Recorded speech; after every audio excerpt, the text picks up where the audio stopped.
Associate sponsor UltraTech cement. Sharad Pawar गटाच्या जळगाव जिल्हाध्यक्ष रवींद्र पाटील आता आपल्या सोबत आहे। ते अजित पवार यांच्या बैठकीसाठी ते आता दाखल झालेले आहेत।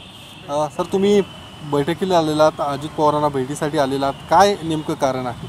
आज खरं आषाढी वारीनिमित्त राज्याचे उपमुख्यमंत्री माननीय नामदार अजितदादा पवारसाहेब यांनी मानाच्या पालख्या ज्या आहेत त्यांच्या संदर्भात नियोजनासंदर्भात ही मीटिंग आयोजित केलेली आहे। त्याकरता मीटिंगला या ठिकाणी आम्ही उपस्थित झालेलो आहोत। आदिशक्ती मुक्ताईनगरहून 18 तारखेला प्रस्थान ठेवणार आहे। चारही भावंडांमध्ये बहिणीचा मान मोठा असल्याकारणाने या मुक्ताईनगर पालखी सोहळ्याला अधिक महत्त्व द्यावं, अधिक राज्य शासनाने मदत करावी ही प्रामुख्याने मागणी त्या ठिकाणी आम्ही करणार आहोत। दुसरं महत्त्वाचं म्हणजे लोकसभा निवडणुकीच्या काळात तुमचं नाव चर्चेत होतं, तुम्ही उमेदवार होणार या पद्धतीच्या बैठका सुद्धा झाल्या होत्या तुम्हाला।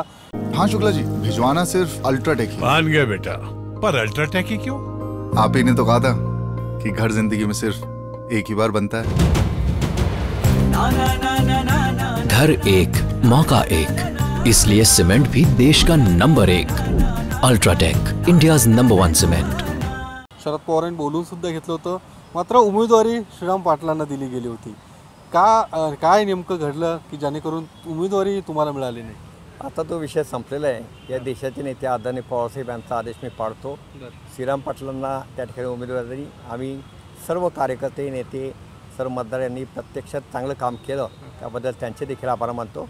पक्षाचा आदेश हा शिरसावंत मी मानत असतो। पण मग जर तुम्हाला उमेदवारी दिली असती तर निकाल काय वेगळा राहिला असता? नाही, अधिक आनंद झाला असता, कार्यकर्त्यांना आनंद झाला असता। निकाल काय येईल तो आपल्या हातात नसतो, परंतु मतदारांमध्ये एक सहानुभूतीची लाट त्यावेळेस होती। त्यावेळेस मी विधानसभा नाथाभाऊ खडसेच्या विरुद्ध लढलो आणि मतदारसंघात जिल्हाध्यक्ष नात्याने सततचा संपर्क असल्याकारणाने मला आशा होती की आपण त्या ठिकाणी विजयी होऊ। अच्छा, पण मग कुठेतरी नाराजी आहे? उमेदवारी कुठेतरी ज्या पद्धतीने शेवटच्या टप्प्यापर्यंत तुमचं नाव चर्चेत होतं, अखेरच्या क्षणी नाव दुसरं पुढे आलं? नाही, अजिबात नाराजी नाही, परंतु शल्य आहे की आपण निवडून आलो असतो, परंतु ते सर्व मागचं विसरून आज वर्तमान काळात पक्ष अधिक वाढीत होता, आम्ही कामाला लागलो।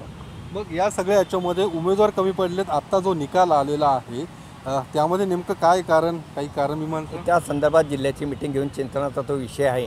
अनेक त्या ठिकाणी कारणं आहेत, परंतु सविस्तर त्या संदर्भात मी या ठिकाणी भाष्य तर करणार नाही। पण मग आता लोकसभा संपल्या, आता विधानसभा तोंडावरती, विधानसभेची तयारी सुरू झालेली आहे।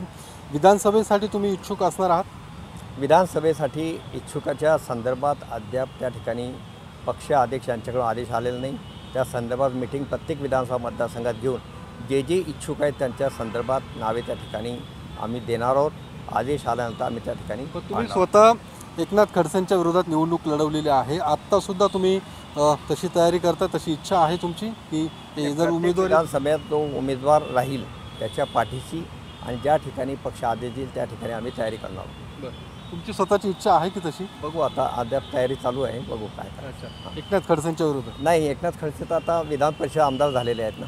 हां, त्यामुळे विषय राज्याच्या लेवलचा आणि जिल्ह्याचा लेवलचा सर्व नेते मंडळी एकत्र बसून त्या ठिकाणी निर्णय होत असतो।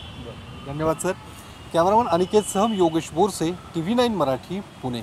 Associate sponsor UltraTech cement.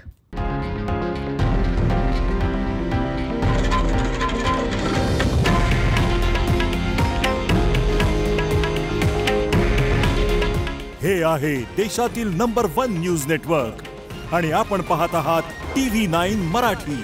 काळजी तुमची, हित महाराष्ट्राचं।